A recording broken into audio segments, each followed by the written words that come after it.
Hey guys, it's Friday, so we are talking about our new book here on the Mob Society with our new book club, and we're discussing Raising Real Men by Hal and Melanie Young. And this past week we were to be reading Part 1 and Chapter 1.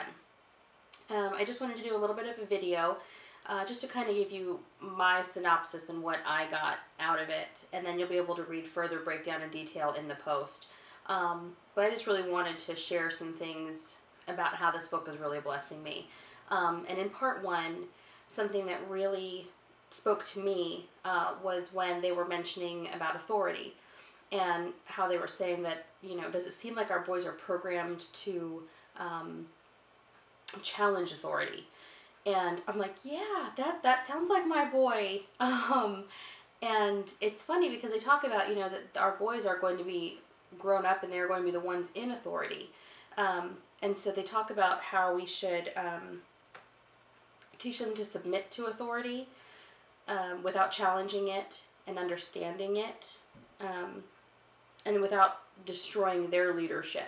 So we need to, I don't know, it really spoke to me because that's a struggle that I'm having right now. I feel that my son is really starting to push those boundaries and really test the waters to see what the limits of authority are. So I find myself, like they say in the book, do you find yourself having to have a holster for your paddle? And I'm like, yeah, that would be helpful. So I really want to encourage him in that, he one day will be in a position of authority, and I want to train him to be able to handle that responsibility without tearing him down and without making him feel like he will never be able to be in authority, if that makes sense. I'm not sure, but that really spoke to me in my personal situation with what I'm going with my son. And Chapter 1 really talks about how our boys need someone to look up to. Obviously, the first person in their life is going to be their father. So, we pray, I pray for you all that you all have that father figure in their lives that they have to look up to, and I know some of them don't.